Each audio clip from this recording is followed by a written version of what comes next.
മണ്ണടിയിൽ നിന്നും ഏകദേശം 8 കിലോമീറ്റർ നീളത്തിലൊരു ഭൂഗർഭ ഗുഹാപാത ഉണ്ടായിരുന്നു എന്ന് പറഞ്ഞാൽ നിങ്ങൾ വിശ്വസിക്കുമോ?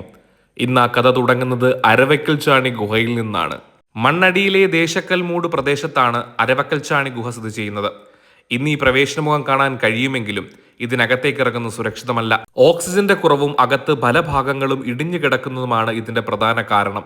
ഇവിടെയുള്ള ചാണി എന്ന വാക്ക് പ്രാദേശികമായി ലാറ്ററൈറ്റ് മണ്ണിൽ രൂപപ്പെട്ട പ്രകൃതിദത്ത ഭൂഗർഭ അറകളെയും ഗുഹാസാദൃശ്യമായ ഇടങ്ങളെയും സൂചിപ്പിക്കാനാണ് ഈ പേര് ഉപയോഗിച്ചതെന്നാണ് പ്രദേശവാസികൾ പറയുന്നത്. ഈ ഗുഹയുടെ ചുവരുകളിലും സമീപ പ്രദേശത്തെ കല്ലുകളിലും അതേ ലാറ്ററൈറ്റ് മണ്ണിന്റെ കട്ടികൾ ഇന്നും വ്യക്തമായി കാണാം.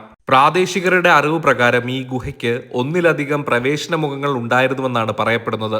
അതിൽ പ്രധാനപ്പെട്ട ഒരു പ്രവേശനമുഖം തുവഴൂരിന് സമീപം മാഞ്ഞാലിക്കടുത്ത് അരയാലപ്പുറം എന്ന സ്ഥലത്തായിരുന്നുവെന്നും പറയുന്നു.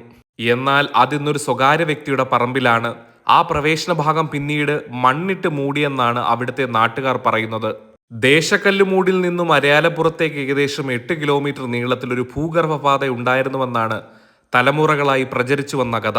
ബ്രിട്ടീഷുകാരിൽ നിന്നും രക്ഷപ്പെടാനും ശത്രുക്കളുടെ കണ്ണ് വെട്ടിച്ച് സഞ്ചരിക്കാനുമാണ് ഇത് ഉപയോഗിച്ചിരുന്നതെന്നും വേലുത്തമ്പിയുടെ കാലവുമായി ഇത് ബന്ധമുണ്ടായിരുന്നുവെന്നും പ്രാദേശിക വിശ്വാസമുണ്ട്. ഈ ഗുഹയെപ്പറ്റി കൂടുതൽ അറിയാവുന്നവർ കമന്റ് ചെയ്യൂ. അതുപോലെ തന്നെ വീഡിയോ ഷെയർ ചെയ്യാനും എന്നെ ഫോളോ ചെയ്യാനും മറക്കല്ലേ.